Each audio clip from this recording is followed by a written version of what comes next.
So Trump says he won't attack the Houthis anymore, effective immediately. He believes that they are going to stop attacking ships, but the Houthis say we're going to continue to attack Israel after the ceasefire with the United States. Interesting. They love to try to play, don't they? The head of the Houthi Supreme Political Council, Mahdi al-Mashat, warned Israelis to stay in their shelters after agreeing to stop attacking the international shipping. It's like they're going to continue shooting Israel, they're saying. Like they just, right now, shot our airport, and they paid dearly. I mean, look at, after the fires have been put out already, you can see the amount of damage. And they're saying the Houthi ceasefire with United States doesn't cover Israel. They're trying to divide here between friends. Ain't gonna happen, right? Type ain't gonna happen if you believe it ain't gonna happen. But Houthis are also claiming victory because they think they've been able to make a separation between the United States and Israel. Look, here's the thing, is that Trump says there's 21 hostages still alive, and the families show no official confirmation of that. And Qatar is showing a positive shift in the negotiations. Like they think maybe they can still crack a deal with the Hamas and Israel.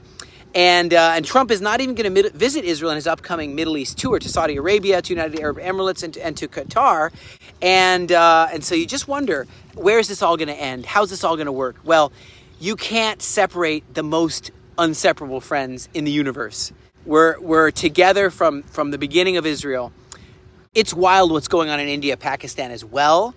Pakistan is a nuclear country, and India as well. You know, they confirm airstrikes in Jammu and Kashmir targeting terror sites. It's like terrorists are everywhere, and they're all learning that terror doesn't pay. Pakistan reports that 5 Indian jets and 2 drones got shot down. And that they took prisoners of war from India, and the Indian air base was destroyed, and India confirms 3 fighter jets were lost.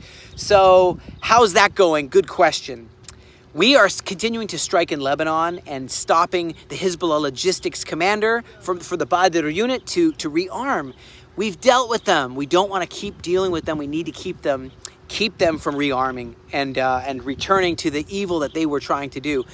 Nearly half, or 49% of the Gazans surveyed, said that they would be willing to apply to Israel for help to leave, to emigrate. Not immigrate, but to leave via Israeli ports and airports. 50% said they would not be willing to do so. So 49% says yes, and 50 or 51% say they wouldn't be willing to leave.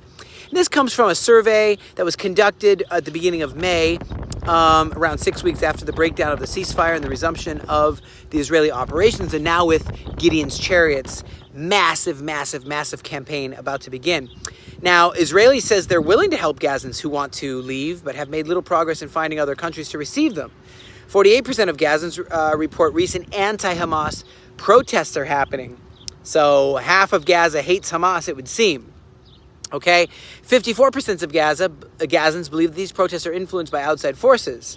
Like we're making them protest somehow, or U.S. is making them protest. I don't know what they think, but only 20% believe that the protests really reflect the real opinion of the population. And this is a survey based on a sample, like 1,270 individuals, with a margin of error of 3.5%.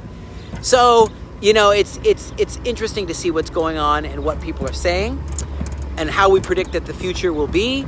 Will the Gideon's chariots have to do the full work of dismantling every single Hamas operative and operation in Gaza? We'll see. Meanwhile, the Aliyah Return Center is sending aid to Syria. And, you know, Syria, is in free fall chaos after Assad regime, which was evil. And there was civil war for a long time, like 100 people dying a day. And now you have Ahmad al-Shara, HTS, backed by Turkey and linked to Al-Qaeda and linked to ISIS. These guys are just murdering Christians, massacring Alawites and Kurds and Druze. And that just can't continue either. So it's from bad to worse. Is that what we're looking at? Christian community in Syria is especially vulnerable, and they're looking and praying for international aid. And the Druze communities, many who have family here in Israel, are crying for protection and saying, please help us. And they're talking to their Druze brothers and sisters here, saying, please, we need help. And you got Turkey and Russia like at a standoff with us here, because we want to help the Druze. We want to make sure that they won't all be massacred, and the Christians there. So Aliyah Return Center is, rooted in biblical compassion, practical action. I mean, we're here to help the immigrants, but also, here and there, we are saying, we must help And so we're sending truckloads of food, clothing, shelter, supplies, medical to vulnerable families that are caught in the crossfire there. And our team believes that shining a light to the nations is really a way to bless Israel, because we're saying, hey, we're your neighbors. We're good neighbors.